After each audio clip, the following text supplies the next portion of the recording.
اسباب کچھ اور بن جاتے ہیں، لیکن پیچھے طاقت جو کار فرما ہے، اگر اللہ تبارک و تعالیٰ کسی بندے سے اپنی دی ہوئی قدرت کو چھین لے تو پھر وہ کیا کر سکتا؟ کچھ بھی نہیں کر سکتا. تو بہرحال ہم اس اعتبار سے کہتے ہیں کہ یہ سب اللہ کی طرف سے ہے، لیکن بچوں کے انسان اپنے ارادے سے کر رہا ہوتا ہے وہ کام، یا کوئی رکاوٹ ڈالتا ہے کسی کے کام میں، یا کسی کو فائدہ پہنچا رہا ہوتا ہے، وہ اپنے ارادے سے کرتا ہے، تو اس ارادے کی وجہ سے اس کو ثواب یا عقاب ہوتا ہے.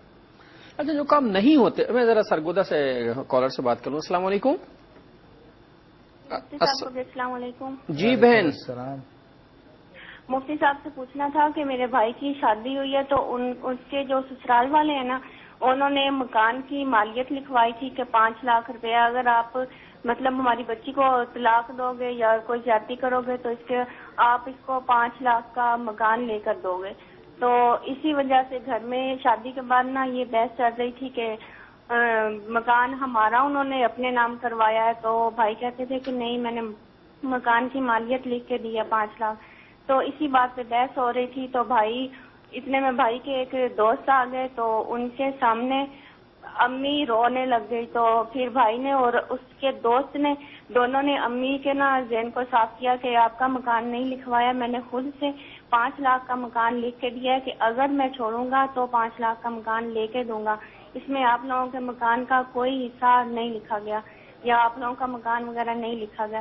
تو اسی وقت بھائی غصے میں بولے اور بھائی امی کو کہنے لگے کہ ابھی ابو آ جائیں گے، ابو دوسرے شہر میں ہوتے ہیں اور ہم لوگ دوسرے میں ہوتے ہیں. بھائی نے بولا کہ ابھی ابو آ جائیں گے اور میں ان کو ابھی اپنے ساتھ لے کے اسٹامپ فروخت کی دکان پہ جاؤں گا اور وہاں پر ابو کو لکھ کے دوں گا اسٹامپ پہ کہ اگر میں مجھے اصل سوال بتائیے کیا ہے؟ یہ تو سب کا وہ ہوا جو واقعہ ہے، پھر ہوا کیا؟ جی تو بھائی نے اسی وقت غصے میں بولا کہ اگر میں ایسا نہ کروں تو میری طرف سے 3 طلاقیں میری بیوی کو. اتنی بات تھی بس؟ جی ٹھیک ہے، آگے اور کیا ہوا پھر؟ تو ابھی ایک اور مفتی صاحب ہیں، ان سے فتویٰ لیا تو وہ کہتے ہیں کہ جی یہ طلاق نہیں ہوئی. نہیں پھر یہ بتائیے کہ آپ کے ابو کے آنے کے بعد بھائی نے اسٹامپ پیپر لکھوایا نہیں لکھوایا؟ نہیں لکھوایا انہوں نے، وہ گئے بھی نہیں دکان پہ اور نہ ہی انہوں نے لکھوایا.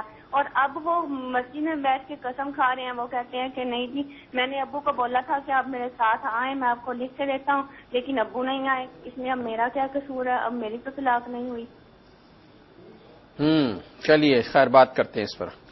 اچھا ان سے پہلے جو ہماری بہن مسز اطہر تھیں ان کا مسئلہ وہ استخارے والا تھا. استخارے کے حوالے سے تو یہ ہے کہ انسان 2 رکعت نماز پڑھ کے استخارے کی دعا کر لے. تو اب استخارے کی دعا میں ہوتا یہ ہے کہ اپنا سارا معاملہ اللہ کے سپرد کر دیا جاتا ہے اور اللہ سے قدرت طلب کی جاتی ہے. تو اب انسان کو جب اللہ پہ یقین ہے کہ وہ کارساز ہے، وہی ہر چیز کا مالک ہے، اس کے حکم کے بغیر کچھ بھی نہیں ہوتا، تو اب پھر پورا توکل کرنا چاہیے. اب جو سونپ دیا تو سونپ دیا. جی اب تو اطمینان ہونا چاہیے. اب یہ سمجھنا چاہیے انسان کو کہ اب میں جو بھی کروں گا تو انشاءاللہ اس میں اللہ کی مدد ہوگی اور وہی ہوگا مجھ سے جو میرے حق میں بہتر ہوگا. جو حق میں بہتر ہوگا.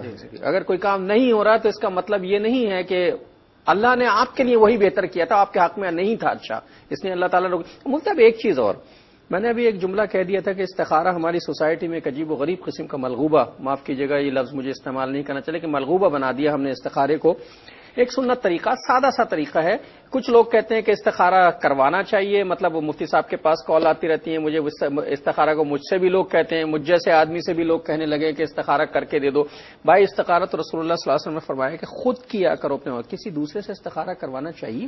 دیکھیں آپ نے جو بات کہی نا ملغوبہ بنا دیا، بات یہ کہ لوگوں کو استخارے کا کانسیپٹ ہی نہیں ہے. ایگزیکٹلی میں چاہتا ہوں کہ پتہ چلے، اس لیے کہ گلی گلی دکانیں کھل گئی ہیں. اب تو استخارہ جو ہے VIP استخارہ، آرڈنری استخارہ، ارجنٹ استخارہ، اس کی قیمتیں لی جاتی ہیں باقاعدہ.